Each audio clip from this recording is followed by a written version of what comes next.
Hi everyone, I'm reading Before the Second Show by Thia, presented by Itsy Bitsy Book Bits.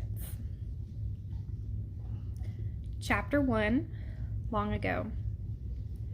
"He's so hot," Riley yelled in my ear. "Maybe we shouldn't have gotten right in front of the speaker." Deafness hovered in my near future. "Yeah, we'll know better next time." Riley's hands thrashed above her head with screams coming louder at the band as the members belted out song after song. Next time? Would I even get a chance to do this again? Sneaking out of my window to go with Riley might cost me everything if I get caught by my helicopter parents. They give a whole new meaning to the term. They never understood my friendship with Riley. In their minds, she was too wild and boy crazy. I loved hanging out with this girl though. Her idea of fun was riding skateboards, hanging on the tailgate of a truck, or climbing on her brother's shoulders while they water skied.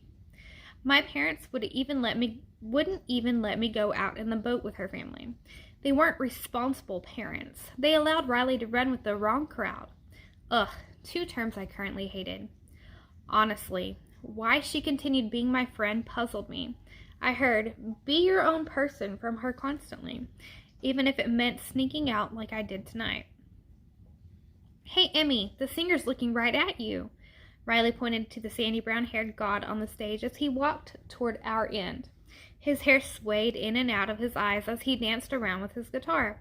As he stalked across the stage directly in front of us, he changed chords and slid his fingers down the strings, creating a higher pitch. My eyes glued to that face, and the mesmerizing sound Alex Trace created seeped into me. I tried to wrap my teenage brain around the phenomenon. Alex Trace, rock star. Alex Trace, lead guitar of the newest rock sensation to hit the airways in forever. Alex Trace, staring at me. With each step toward us, I felt him. He drew me in with a look I didn't understand. Was he trying to tell me something with his music? Riley turned her back to him and mouthed, "Bitch, he wants you." Want? As in desire? Is that the look? I'd never had a guy desire me before. I only read about that look in books I had checked out from the county library. Another secret I couldn't share with my mother. She was the queen of banned books, so I knew she would flip out on me. Falling to his knees in front of us, he leaned forward and blew me a kiss. Riley squealed and jumped all the way around, waving her hands in the air. "We should have brought extra panties to throw on stage," she yelled at me. My ears registered her words, but my eyes stayed glued on him. "Throw him a kiss back," she yelled, and her words finally sunk in. Watching his fingers as they moved across the frets, he broke into a solo while still on his knees. Goosebumps crawled up my arms and around my neck from his music. When he finished, he found me again. As if acting in slow motion, I raised 2 fingers to my lips, touching the high gloss Riley made me apply, and kissed them before extending my arm directly at him. The smile he returned set my heart on fire. I'd never felt this way before. The connection I felt with this guy was something out of the movies. Instant love. Was that even a thing? To my 16-year-old heart, it was at that precise moment. The feeling lodged itself inside me, and I knew it would last forever. He sauntered to the other end of the stage, and the same slow movements used on me as he continued to hold the audience in his hand. While it was disappointing, I knew it was only fair to all the others who had purchased tickets to Trace's show. I watched to see how many girls he would throw kisses. "Girl, no one is getting a kiss thrown at them like you did. I told you, he wants you." I shook my head, but as I kept my eyes on his movements, I did notice no one else got them.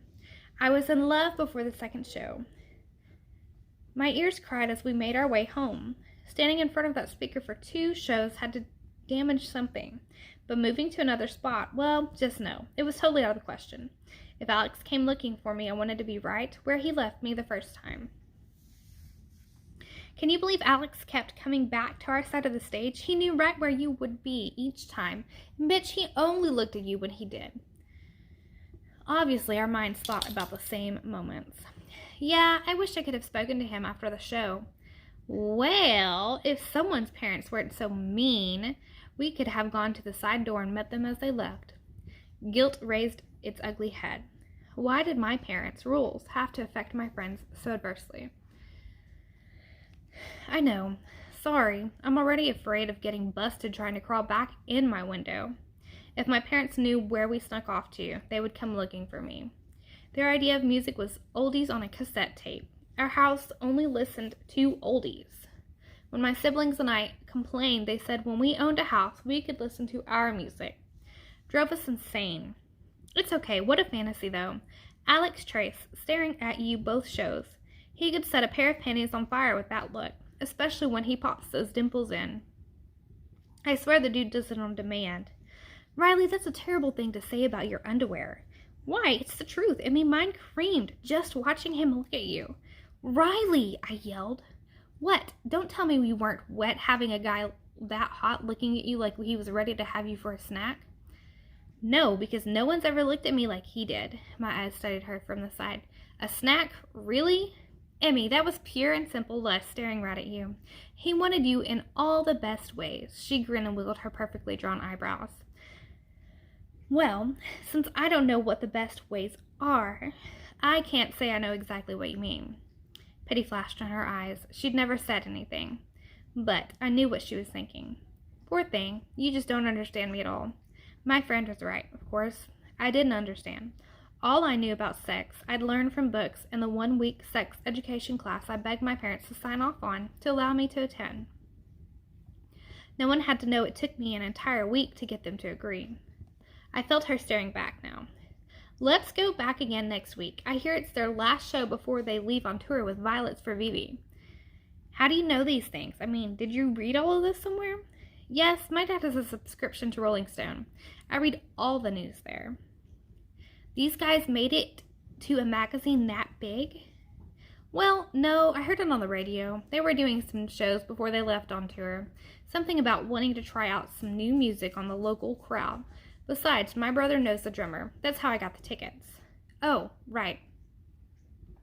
I rarely got to listen to the radio on a station that would play Trace's music, but tomorrow a new one would be on my nightstand. Saving enough for a good one from babysitting took a long time. Parting with that money was going to be difficult, but after hearing Trace, now was the time to spend it. Well, what do you think? Care to sneak out one more time before school starts and the band leaves?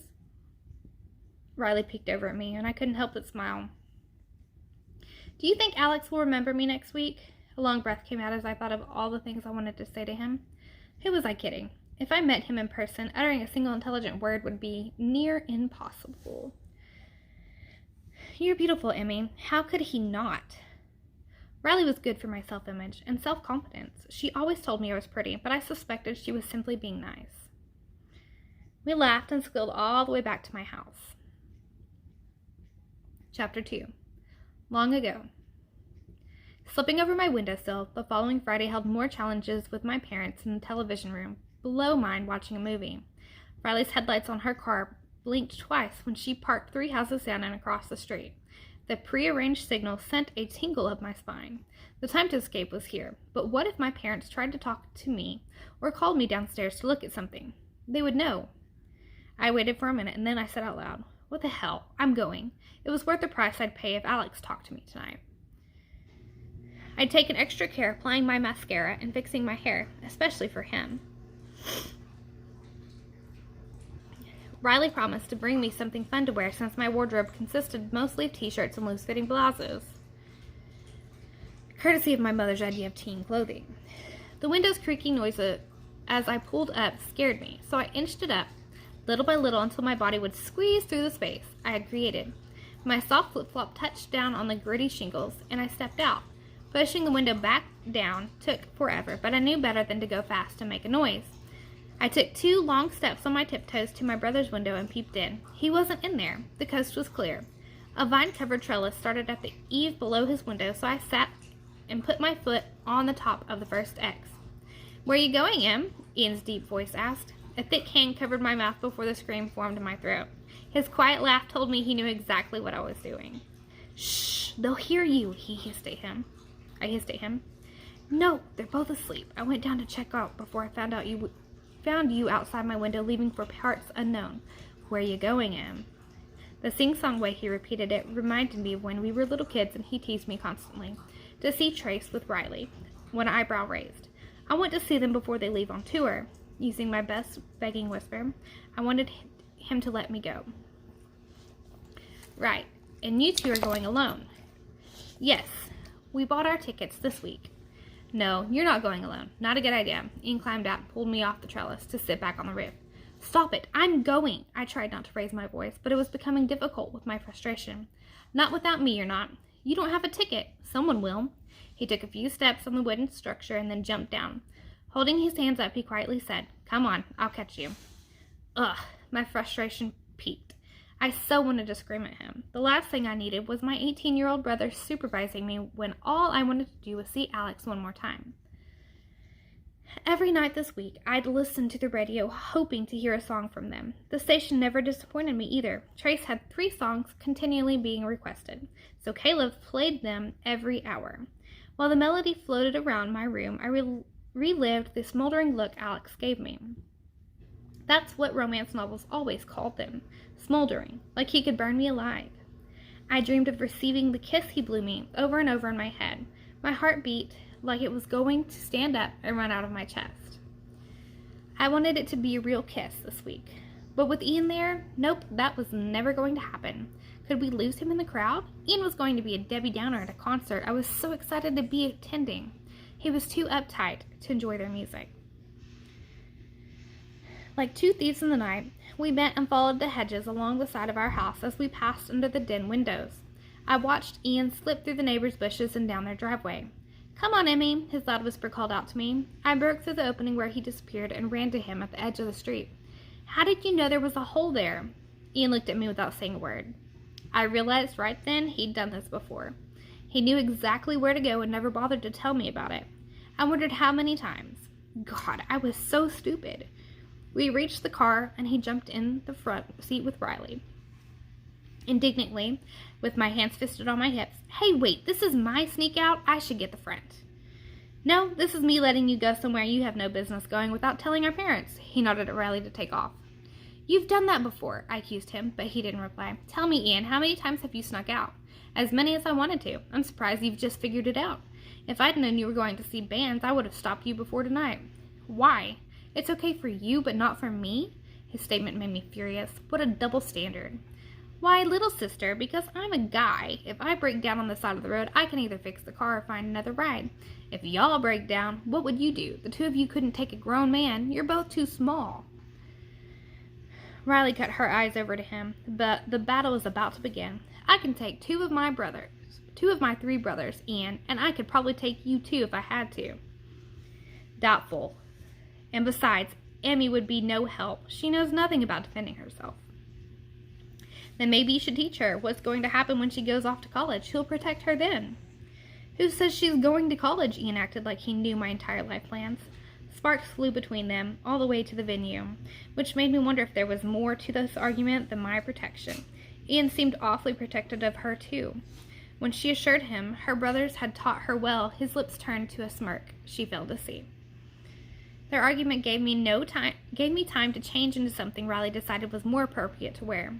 The frayed shorts barely covered my butt cheeks. My dad's words haunted me as I put them on, and I knew he would die if he saw me.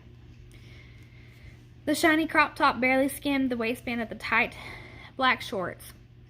It would stand out if I had boobs worth noticing, but since I hadn't grown past a small bead cup, the material laid flat against my skin. The elastic neck allowed for it off the shoulder, so Riley brought a strapless bra. There was no way I could put that on with my brother sitting in front of me, so I just took mine off. No one would ever guess I wasn't wearing one. Park out here so we can leave right after the show, Ian instructed Riley as he turned into the crowded parking lot. No, I'm parking in the closest spot. Who says we're leaving right after the show anyway? Some of us have to get home before Emmy gets caught. Ian hooked his thumb over his shoulder. You'll get caught if I do, Ian, so stop telling us what to do.